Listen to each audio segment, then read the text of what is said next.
반갑습니다. 예술과 학문. 옛것을 익혀서 새것을 안다. 논어의 하기편에 나오는 명언으로서 원문은 온고 지신이다. 그 의미는 여러 가지로 풀이되고 있다. 즉, 익힌 것을 잘 복습하고 그것을 기초로 해서 새로운 것을 발견한다. 또는 과거의 사실을 연구해서 새로운 지식이나 견해를 세운다. 또 전통에 입각해서 현대를 인식하여 새로운 시대를 개척한다 등등.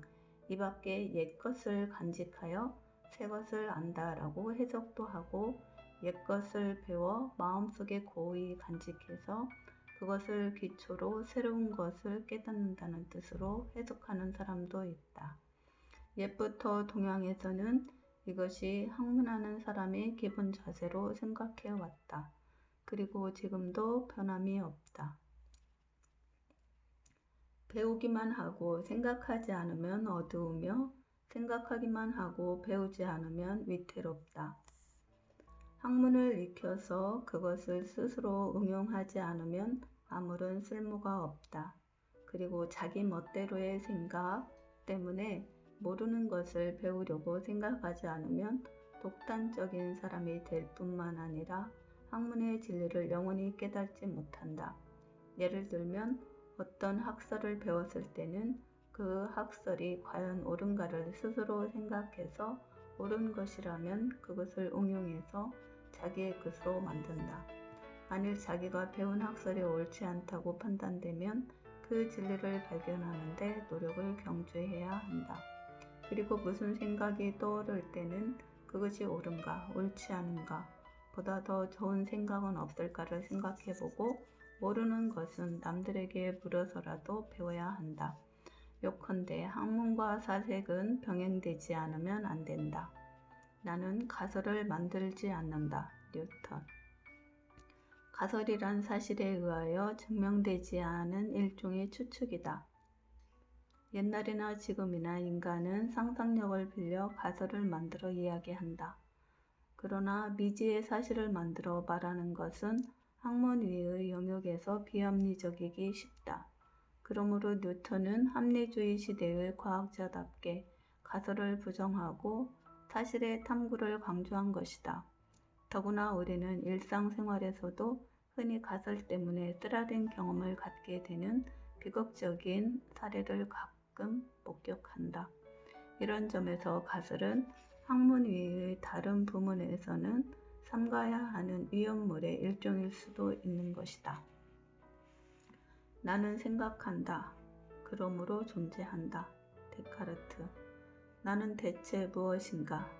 하는 의문을 느꼈던 데카르트는 나는 무엇인지 알 수 없으나 지금 생각하고 있는 것만은 틀림없는 사실이다. 그러면 내가 존재하는 것도 분명하다라는 인식에 도달하여 위와 같은 명언을 남겼다.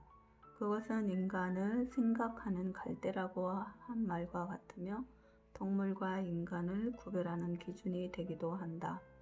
그러나 문제는 그것으로 그치지 않고 무엇을 얼마나 생각하느냐, 그리고 그 생각이 인류 사회의 발전이나 인간의 행복에 얼마나 이바지하느냐 하는 데 따라서 존재의 가치나 의의가 결정되는 것이다.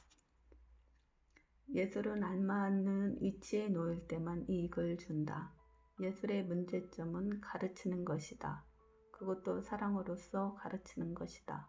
예술이 우리 인간의 오락에 불과하고 진리를 보여주는 힘을 갖지 못할 때 그것은 수치스러운 예술일 뿐 자랑스러운 것은 아니다. 러스킨. 예술의 오락적인 면보다는 교육적인 면을 강조한 명언이다.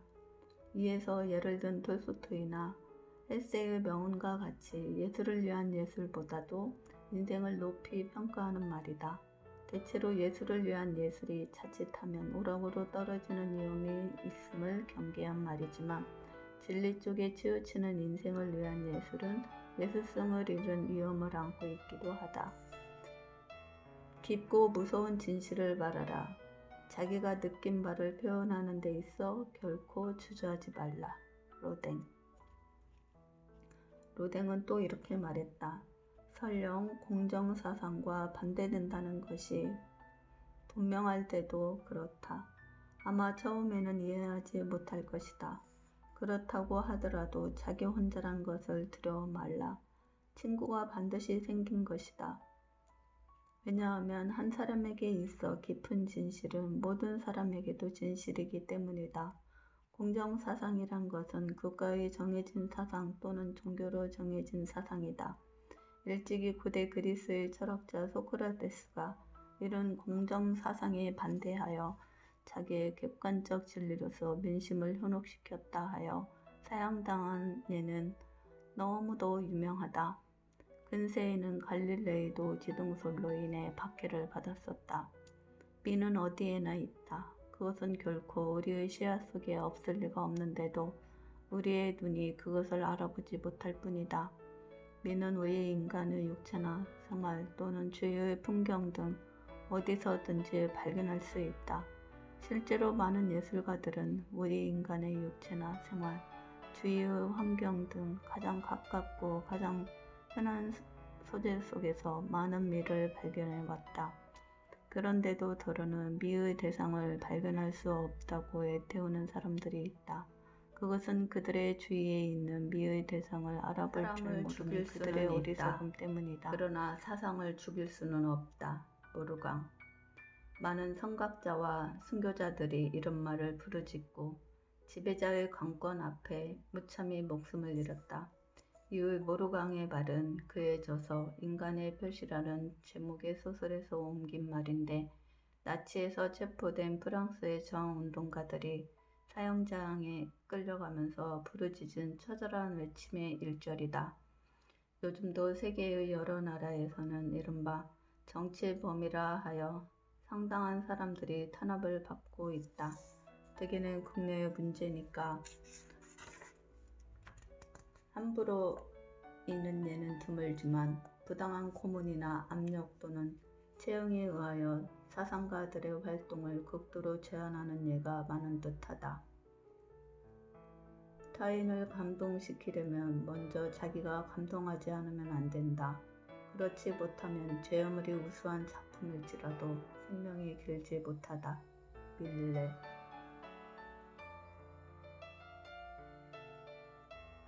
미적 대상은 감동을 일으킨다.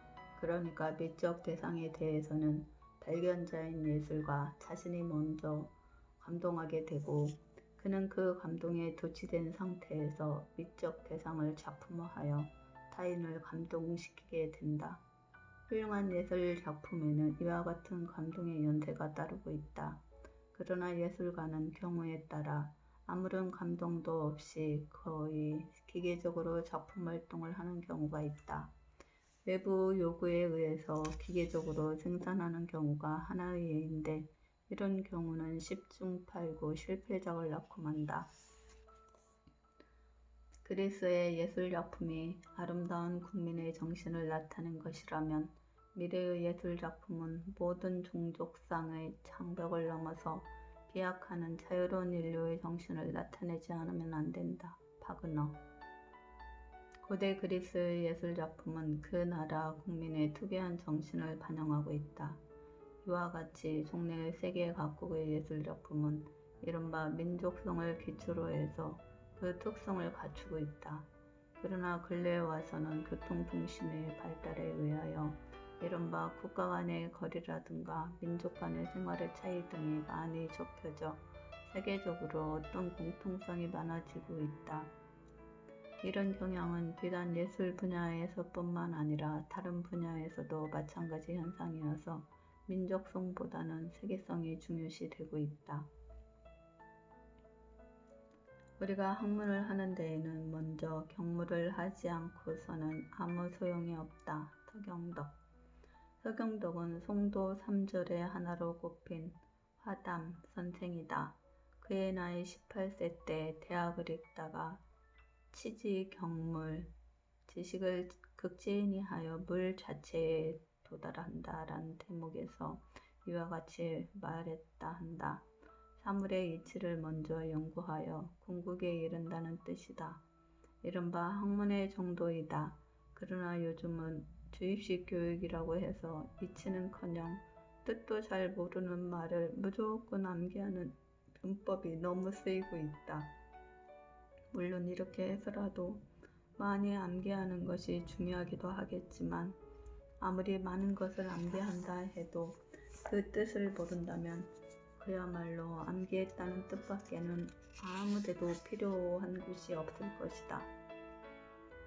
진리란 무엇인가? 우리는 끝없는 바다를 떠다니는 작은 배다. 또 우리는 부서지는 물결에 반사되는 빛을 가리키며 이것이 진리이다 라고 말한다. 세인트 베브. 진리라는 것은 하나의 사물에 대해서 하나의 진리만을, 그러나 사물을 보는 방법이라든가 사고방식이 다른 사람들 사이에서 하나의 사물에 대해서 서로 다른 것을 가리키며 이것이 진리다 라고 다투는 경우가 있고, 또한 학문 등의 진보에 의하여 어디까지 진리로 간주되던 것이 돌연 부정되어 전혀 다른 것이 진리로 간주되는 경우도 있다. 이런 것을 비유한 말의 위의 명언이다. 이 경우 진리는 빛의 실체인 태양이지 물결에 반사되는 빛은 아닌 것이다. 인생은 짧고 예술은 길다. 세네카. 얼핏 생각하면 인간의 생애는 몹시 긴 듯하지만 사실은 몹시 짧다. 현대에 와서 인간의 수명이 크게 연장되었다고는 하지만 그래도 80세나 90세 이상 장수하는 사람은 많지 않다. 그러나 뛰어난 예술작품은 그 작가가 죽은 뒤에도 살아남는다. 심지어는 작가의 이름도 모르는 고대 그리스나 이집트의 예술작품이 아직도 전해져서 우리들에게 강렬한 감동을 느끼게 하는 것은 그것이 살아있다는 증거이다. 다시 말해서 우수한 예술작품은 그것이 천재지변으로 소멸되지 않는 한, 그리고 이 지구의 상에 인간이 생존하는 한 영원히 살아남을 것이다. 이런 것을 안다면 예술가가 어찌 창작 활동을 기계적으로 할 수 있고 의성이한 작품을 양산할 수 있겠는가? 자신의 창작에 전 생명을 걸고 심혈을 쏟아야 한다. 이 말은 예술에만 국한된 이야기만은 아닐 것이다. 예술가는 세련을 경시하지 않으면 안 된다. 세자. 예술가 또는 예술가를 지망하는 사람들 중에는 남달리 사회적 명성에 대한 욕망이 강해서 타인의 의견에 크게 성경을 쓰는 타입이 있다. 그런 사람은 이 사람이 이렇게 말하면 이렇게 하고 저 사람이 저렇게 말하면 저렇게 따르는 속된 말로 줏대가 없는 남의 비위 맞추기에 여념이 없다. 줏대가 없다는 것을 모르는 사람은 없을 것이다. 줏대가 없으면 자기의 독자적인 세계 구축은 고사하고 우왕좌왕 설왕설래하기에 바쁠 것이다. 예술가란 모름지기 자기의 신념에 사는 고집스러운 독불 장군이어야 한다. 세잔 너 자신도 젊은 날에 입학시험, 전시회 등에서 여러 번 쓴 잔을 마셨지만 자기의 신념을 굽히지 않았던 강한 의지의 소유자였다. 기하학의 왕도 없다. 아르키메데스. 이집트를 통치하고 있던 포톨레마이오스 2세가 기하학을 배우는데 가장 손쉽고 빠른 방법이 무엇인가라고 물었을 때 아르키데메스는 이렇게 대꾸했다. 학문에는 왕을 위하여 손쉽고 빠른 방법이란 따로 없다. 여기서 위의 명언이 생겼는데 고대 그리스의 수학자였던 유클리드의 말에도 수학은 왕이 없다라고 되어 있다. 기하학이나 수학만이 어찌 왕도가 따로 있겠는가? 모든 학문, 모든 세상사가 다 그런 것 아니겠는가? 특히 현대인은 스피드를 너무 좋아해서 매사에 손쉽고 빠른 방법을 찾는데 그 결과로 흔히 졸속이라는 평가가 내려지는 사례를 보게 된다. 오늘의 세계는 이제 겨우 지식의 세계 속에 첫 발을 내딛었을 뿐이다. 웰스. 우리에게 타임머신, 우주전쟁 등은 소설로 저자로 널리 알려진 웰즈는 또 다른 저서 세계문화 사대계에서 이런 명언을 남겼다. 이 말은 세계의 문화가 아직 보잘것없다는 뜻이 아니라 지식의 세계가 실로 무한하다는 뜻으로 받아들여야 할 것이다. 사실 오늘의 세계는 우주의 한 점에 불과한 지구와 그 주변에 대해서도 잘 모르는 것이 많으니 그 밖의 광대무변한 우주에 대해서는 말을 못하겠는가. 어쩌면 지식세계의 장래는 현대인의 상상이 미치지 않는 범위에 있을지도 모른다. 만 가지 이치 하나의 근원은 단번에 깨우쳐지는 것이 아니니 참마음 진실된 본체를 깨닫기 위해서는 애써 연구해야만 한다. 이황. 인간이 사업을 하는 데 있어서나 학문을 하는 데 있어서 성급히 그 목적을 달성하려고 애태우는 경향이 뚜렷하다. 그러나 모든 일에는 순서라는 것이 있다. 집을 태울 때 우선 주춧돌을 놓고 그 다음 벽돌을 한 장 한 장 쌓아 올려야 하듯 사업이나 학문도 착실히 그리고 끈기 있게 한 계단 한 계단씩 나아가야 하는 것이다. 특히 진리 탐구에 있어서는 요행이라 있을 수 없다. 쉬운 것부터 차례로 연구해 나가면 그 결과로서 진리의 문을 통과할 수 있는 것이다. 아침에 돌을 닦으면 저녁에 죽어도 좋다는 마음 자세가 선지라야 가히 학을 말할 수 있다. 임성준.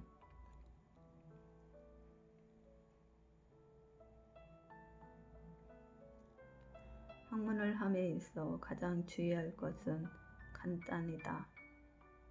이 말은 농문집에 쓰여 있는 구절이다. 자기가 옳다고 생각하는 것이나 진리의 옹호를 위해서는 조금도 두려워하지 않았던 조선시대의 선비들의 높은 기기를 다시 생각해 보게 하는 말이다. 지금은 물질 물명 속에 금전만능의 사상이 팽배해 학자들 사이에서도 신념이니 절개니 하는 것을 찾아보기 어려운 것은 고사하고 학문이나 학자로서 얻은 명성을 돈벌이와 결합시켜 가는 분들도 적지 않다는 현실은 정말 안타까운 일일 뿐이다. 남의 학설을 변론함에 있어 먼저 그 입장을 이해해야 한다. 그 근본 자체를 파악하지 못하고 어부에 얽매이거나 문자에 구애되어서는 안 된다. 그 이론 자체가 드러나지 않고 가려워 보이지 않는 것이 있기 때문이다. 정제도. 조선왕조 후기의 이른바 양명학의 태도라고 불리운 정제도가 그 시대 유학자들의 학문 및 변론의 태도에 대해서 한마디 말한다. 지금도 많은 동쟁에서 한마디 말에 말꼬리를 붙잡고 늘어지는 패단이 계속되고 있는 실정이다. 특히 8.15 해방 이후의 정치적인 필화사건들은 어구나 문자가 문제시되어 필자의 사상을 의심받고 그로 인해 처형까지 가해진 사건까지 있었다는 것은 실로 유감스러운 일이 아닐 수 있다. 의문이 많으면 많이 나아가고 의문이 적으면 적게 나아간다. 그리고 아무 의문도 없으면 전혀 나아가지 못한다. 주의. 학문을 하는 사람이 의문이 많으면 많을수록 그만큼 많은 것을 알고 의문이 적은 사람은 그만큼 많은 것이 적다는 뜻이다. 그리고 아무것도 알고 싶은 것이 없는 사람은 처음과 같다는 뜻인데 이 말의 뜻은 비단 학문에 한해서만 말하는 것이 아니다. 우리 인간은 항상 그것은 왜 그런가? 그것은 정말 옳은 것인가? 하는 의문을 가져야 하며 또 그것을 밝혀야 한다. 지금까지 많은 사람들이 실상 이것을 해왔기 때문에 오늘날과 같이 별들의 전쟁이란 말까지 현실화된 것이다. 뉴턴이 나무에서 사과가 떨어지는 것을 보고 만유인력의 법칙을 발견했듯 우리는 무슨 일에나 의문을 가지고 보는 것도 좋을 것이다. 인간은 이런 스승을 원한다.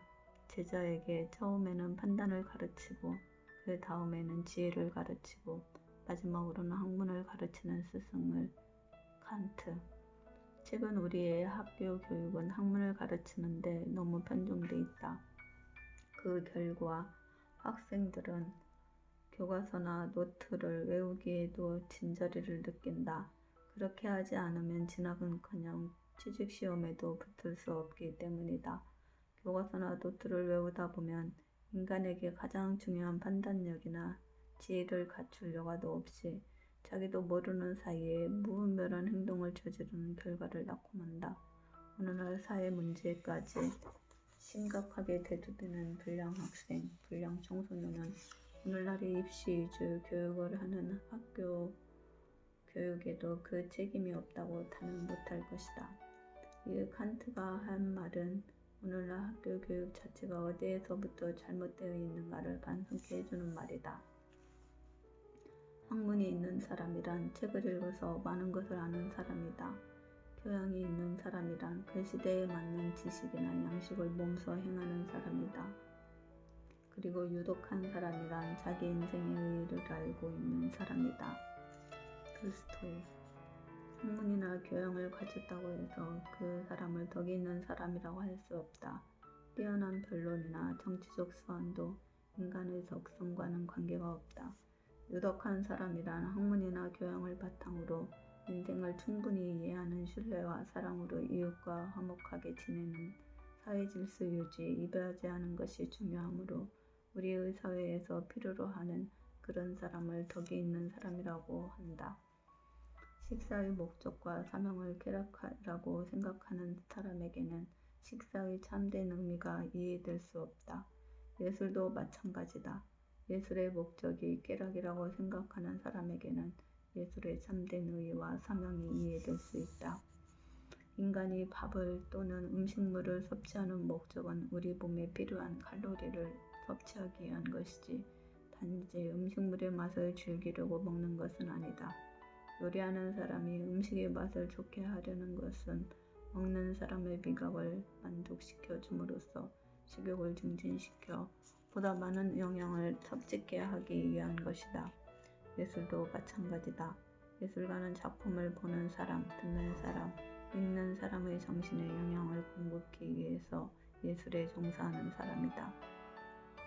예술은 아무것도 하는 일 없이 놀고 먹는 사람의 오락에 불과한 것이 아니라 우리들의 사상을 정화하고 영혼을 풍요롭게 하고 또 박애의 생활에 노력을 기울이게 하는 것을 예술이라고 본다.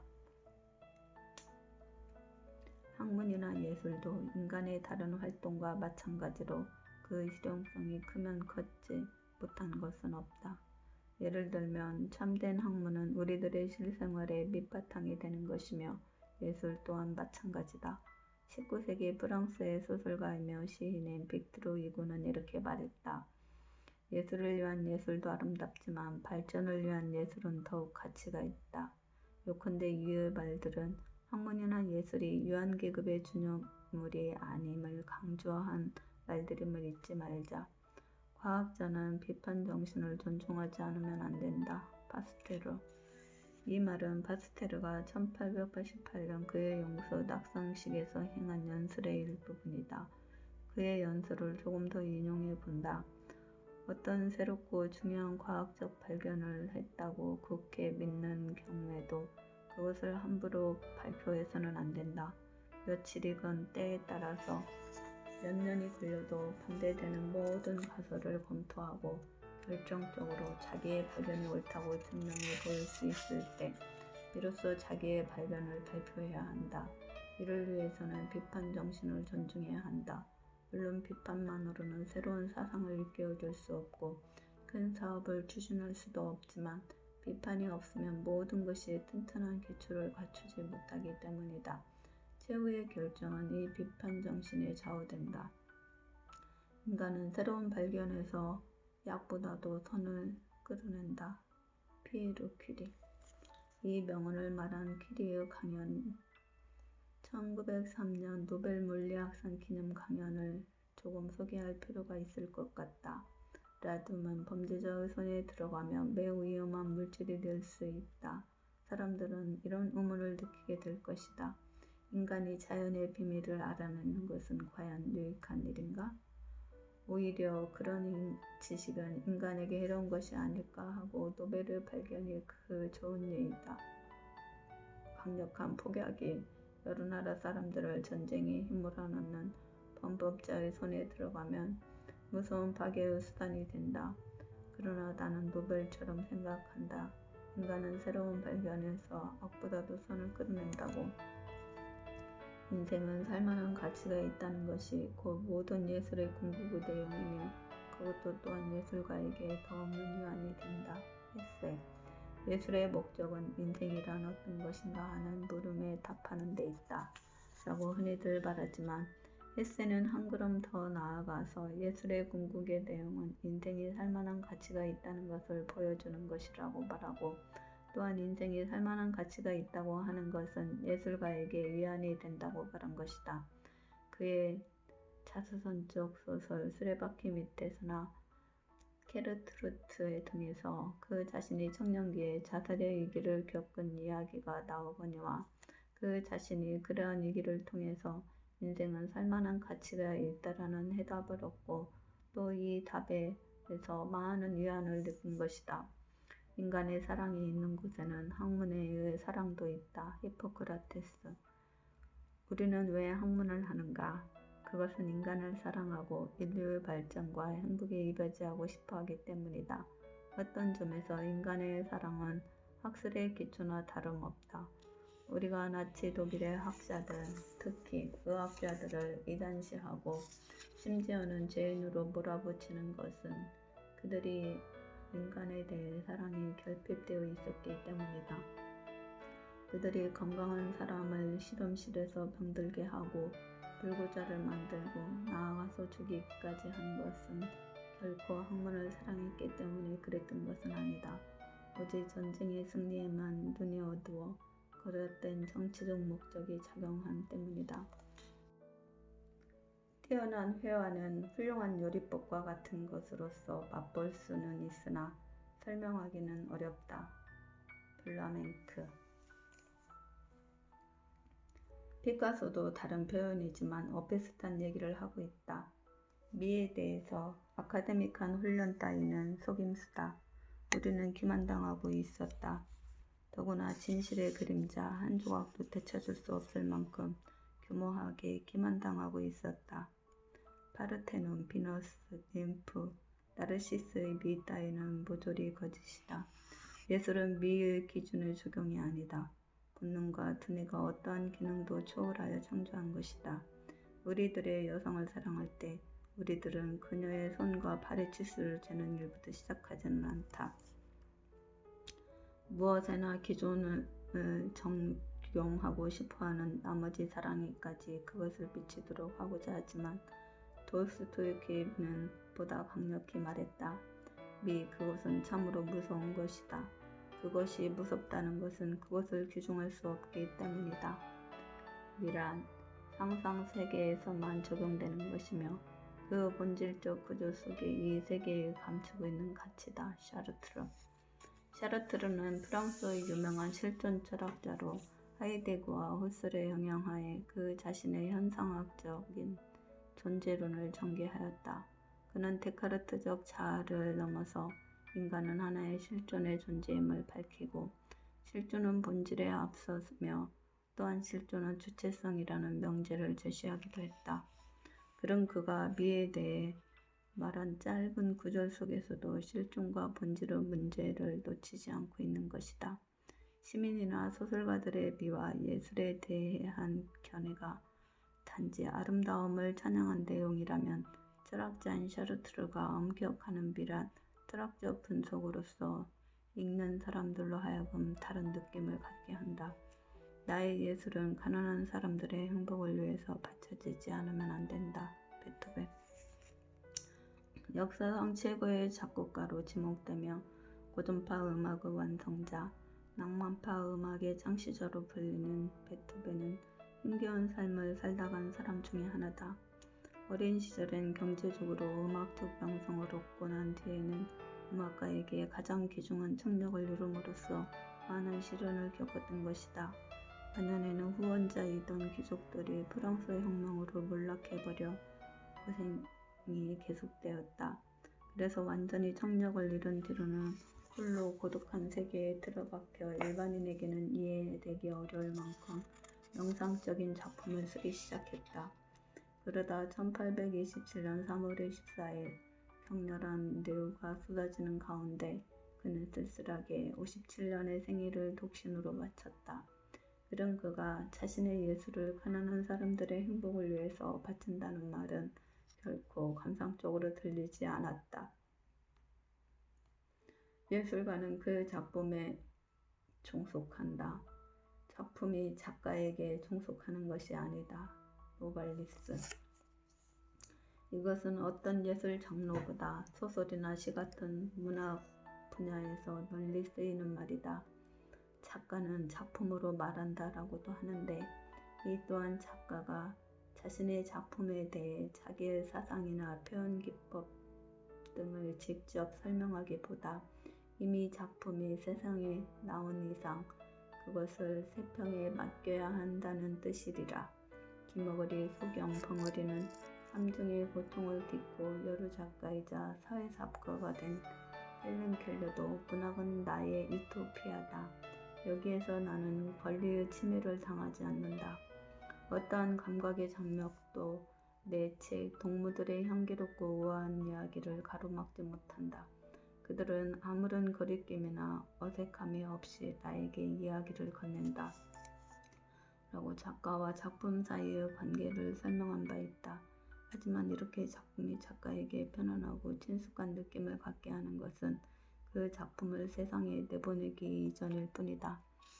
교육을 다음과 같이 정의한다. 사람의 지혜는 결코 빗나간 것이 아니다. 교육이란 학교에서 배운 것을 다 잊은 후에 남이 있는 바의 것이다. 아인슈타인. 여기서 그가 말하는 학교에서 배운 것을 다 잊은 후에 남아있는 바의 것이라는 말은 쉬운 표현이 아닌데 다음의 말을 읽으면 그 의미를 알 수 있을 것이다. 독창적인 표현과 지식의 기쁨을 환기시키는 것이 교사의 최고 기술이다. 즉, 교육이란 여러 가지 지식이나 기능을 가르침으로써 인간이 본래 자기가 가지고 있는 지혜와 지성을 연마하는 것이다. 결코 지식이나 기술을 가르치는 그 자체는 아니다. 시와 예술은 그 가운데 인간의 모든 존재와 결합에 대한 인간의 깊은 신앙을 지니고 있다. 그 궁극의 진리는 인격의 진리다. 타고르. 그가 말하는 인격의 진리란 직접 이해되는 하나의 종교로서 분석하고 이론을 전개할 형이상학의 체계는 아니다. 우리는 개인의 경험에 의해서 우리의 창조가 무엇인가를 알고 그것을 통해서 우리를 둘러싼 창조의 뜻을 본능적으로 안다. 만일 미가 단순한 우연이요 사물의 영원한 씨알이 흩어진 것이라면 그것은 남에게 상처를 입히고 또 모든 사물의 모순에 걸리고 말리라. 미는 망상이 아니라 실제 영원한 뜻이다. 아무리 작은 것도 이를 만들지 않으면 얻을 수 없고 아무리 총명하더라도 배우지 않으면 깨달지 못한다. 노력과 배움, 이것 없이는 인생을 밝힐 수 없다. 맹자. 논어 장자에서 배움이 넓지 아니하면 능히 검약을 지키지 못하고 뜻이 도탑지 아니하면 능히 힘써 행하지 못한다. 절실히 묻고 가까이 생각하는 자는 어짐이 그 가운데에 있다고 했다. 많은 것을 알고 있더라도 행하지 않으면 바르게 안다고 할 수 없고 노력해서 행함으로 깨달은 자리라야만이 진정 어질다고 할 것이다. 은희는 알기 위하여 배우고 부자는 사람에게 알리기 위해서 배운다. 동양명은. 사람이 알아주지 않더라도 성내지 아니하면 또한 군자가 아니겠는가? 라고 공자는 말했다. 현인을 공자라고 볼 때 앞뒤 말은 같은 맥락에 서 있다. 그러나 공자는 사람들에게 알려지는 것은 순하고 쉽고 알아주지 않아도 성내지 않은 것은 거슬려서 어려운 까닭에 오직 덕을 이룬 자라야 할 수 있다라고 덧붙였다. 이 말은 누가 썼는지 알 수 없기 때문에 논어가 이 구절을 설명하고 있는 것이지 이 말을 논어에서 따온 것인지 추측이 불가능하다. 현자는 어리석은 사람이 현자로부터 배우는 것보다도 어리석은 사람으로부터 더 많이 배운다. 카토. 진과 위를 분별할 수 있는 것은 현자가 지닌 능력이다. 무엇이 옳고 무엇이 그른지 명확히 구분할 수 없으면 어떤 것을 버리고 어떤 것은 취할지 알 수 없게 된다.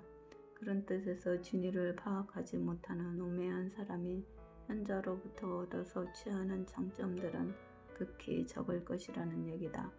그에 비해 현명한 사람이 어리석은 사람의 장점을 찾아내어 자신의 삶에 보탬이 되기 하기는 쉬운 것이다. 무지를 자각하는 것은 지식 향상의 커다란 단계다. 디즈레일리. 스스로 모르고 있다는 사실을 알기란 쉬운 일이 아니다. 모른다는 사실을 안다는 것은 지식에 있어서 한 걸음 더 나아가지 않고는 불가능한 까닭이다. 이와 비슷한 뜻을 지닌 말은 많다.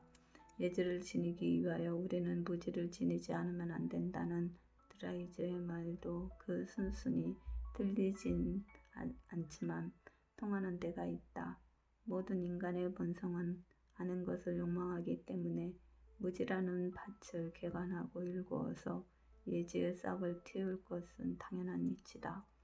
공자도 지식에 대해 제자인 유에게 다음과 같이 설명하고 있다. 유야, 너에게 안다는 것을 가르쳐 줄 것이다. 아는 것은 안다고 하고 알지 못하는 것을 알지 못한다고 하는 것, 이것이 참으로 아는 것이다. 어떠한 사람의 지식도 그 사람의 경험을 넘어서는 것은 아니다. 로크. 이 말은 영국 경험론의 대표적 철학자인 로크가 했다는 것은 너무나 당연하다. 그런데 만약 합리론자들이라면 사람이 지닌 지식에 대해 무엇이라고 논했을까? 분명 지식은 경험에 선행한다 정도의 얘기가 나왔을 것이다. 하지만 여기서 지식이 먼저냐 경험이 먼저냐 하는 문제는 우리에게 그다지 중요하지 않다. 도노 점수라는 말은 오히려 깨달음은 순간적이고 그 깨달음에 대한 수양은 서서히 행해진다는 것이 가장 현실적인 것이다. 예술가들 거의 모두가 자신들의 작품에 나타나 있는 고귀하고 훌륭하고 이상적인 것을 자기 자신들의 생활에서 전혀 실현시키지 않고 있는 것을 얼마나 기묘한 그리고 실은 두려운 일인가. 헤세. 이 같은 말에 대해 또 다른 책에서 그는 가장 아름다운 것은 언제나 사람이 그것을 보면 기쁨 이외에도 피해감이나 불안감을 품게 되는 것이다 라고 말하였다. 변명 아닌 변명처럼 들리지만 예술가들이 자신의 작품 속에서 도덕과 진실과 아름다움을 추구하고 또 주장하고 있음에 불구하고 자신들의 생활에서 실천하지 않는 것은 바로 그 속엔 진리와 행복과 올바름만이 들어있는 것이 아니라 비애감이나 불안, 수치나 거짓도 내포되어 있기 때문인 것이다. 차이점이 있다면 예술가들을 외부에서 평가 내린 것을 얘기한 것이 뒷구절인 것이다. 예술작품은 현실적으로 구체화되기 전에 이미 예술가의 영혼 속에서 심상으로 존재한다. 그 심상 즉 원형은 옛날의 철학자가 이데아라고 이름 지은 것과 꼭 들어맞는다. 헤세. 그의 아버지는 목사, 어머니는 선교사로의 딸로서 어릴 때 수도원 부수학교를 다니기도 했다. 하지만 여러 가지 이유로 학교를 그만둔 후에 시계공, 서점 점원 등으로 일했다. 그가 글을 쓰기 시작한 것은 이때부터였다. 헤세는 회고적 서성성에 농후한 신낭만주의적 경향의 작가로 출발하였으나 1차 세계대전을 통하여 깊이 내면적인 사고를 가지게 되었다. 인간 존재의 근원에 배반하는 이원성과 대결 다시 서유럽 문명에 대한 회의와 비판에서 동양정신의 신비적 전일성을 동경하여 영혼의 자유와 인간성의 고귀함을 획득하려고 고민하였다. 그런 면에서 그는 시를 쓰기 전에 이미 그 시의 원형인 이데아가 자신의 영혼 속에 있다고 생각한 모양이다. 그림이다. 모든 것은 그저 그림에 불과한 것이다. 헤세. 헤세가 왜 아이리스에서 모든 것은 그림에 불과하다고 했는지 그의 미술사의 약전을 보면 대강 짐작이 간다. 나는 때때로 현실에 대한 감각이 무디다는 소리를 듣는다. 내가 쓰는 시도, 내가 그리는 그림도 현실에 맞지 않는다는 것이다. 그러나 나는 현실이라는 것이 조금도 마음에 걸릴 것이 없다고 생각한다. 왜냐하면 현실은 빠짐없이 어디에나 존재하는 것이지만 우리 주위의 배려를 요구하고 있는 것들은 현상보다 더 아름답고 보다 더 필요한 것이기 때문이다. 예술의 품위는 음악에서 가장 고귀하게 나타난다. 그것은 음악에는 제거해야 하는 소재란 없기 때문이다. 음악은 형식과 내용만으로 표현되는 일체의 것을 높여주는 것이다. 하이네. 자문과 성찰이란 책에서 하이네는 음악에 대해 음악은 신성하든가 조속하든가 둘 중에 하나이다. 신성한 음악은 그 품위에 알맞게 생명에 절대적인 영향을 미치며 그 영향은 어느 시대든 변하지 않는다. 그러나 조속한 음악은 아주 명랑한 것이 좋다라고 말하며 리듬에는 이상한 힘이 있다. 그 리듬은 우리의 내부에 숭고한 것이 있음을 믿게 하여 준다라고 말했다. 가장 오래된 음악이라고 해서 조금도 신기하게 여길 필요가 없다. 오히려 낡으면 낡을수록 귀에 익으면 익을수록 그만큼 마음에 잘 스며들기 때문이다. 그렇다. 그것이 음악이다. 예술은 엄숙한 것이다. 그것이 취급하는 대상이 높고 신성할수록 점점 예술은 엄숙해진다. 하이네. 그는 또 모든 예술에 있어서 자연은 마르지 않는 샘과 같다. 가령 그 샘에서 가장 완성된 모습을 찾지 못한다 하더라도 자연은 끊임없는 창조의 모습이다. 정말 자연이야말로 마르지 않는 것이다 라고 자문과 성찰에서 말했다.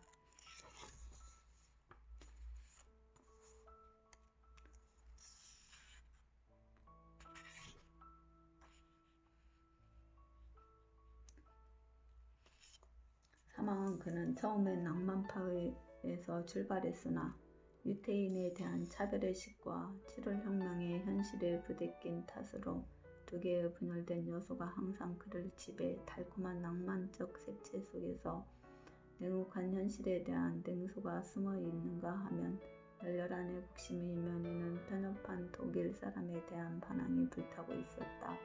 그런 그가 한 이 말은 충분히 납득이 가는 말이다. 당신은 2년 반 늦었습니다. 타인.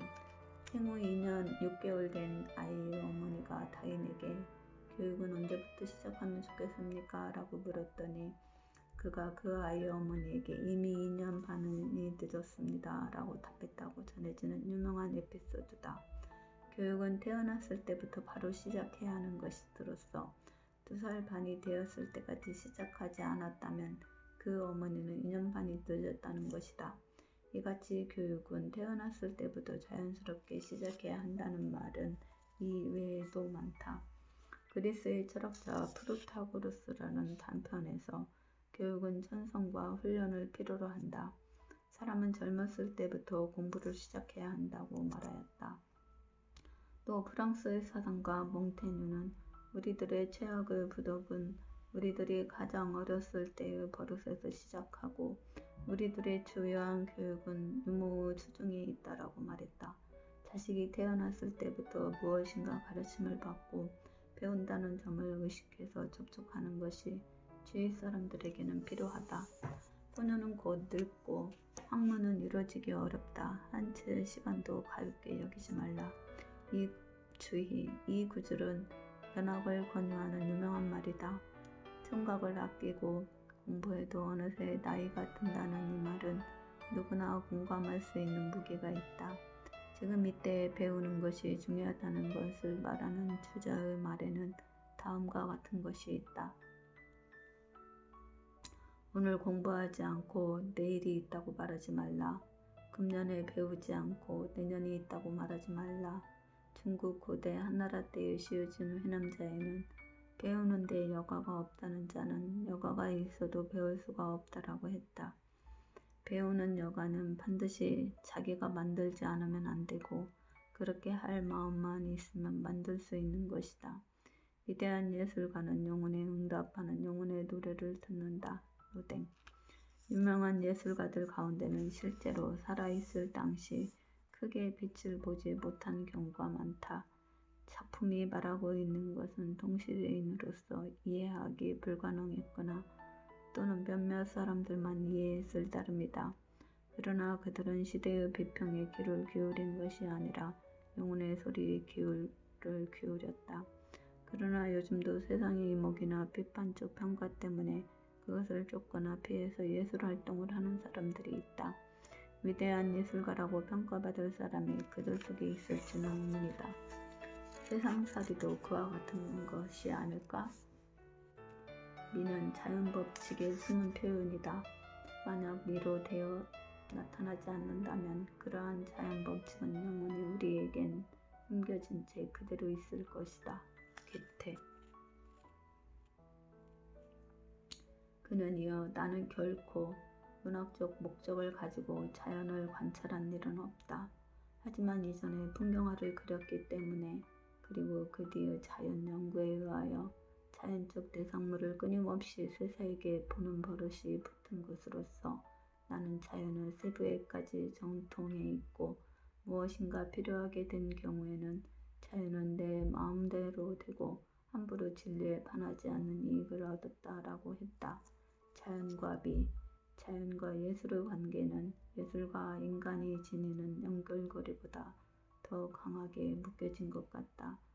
아니, 어쩌면 그들은 본래 하나였을지도 모른다.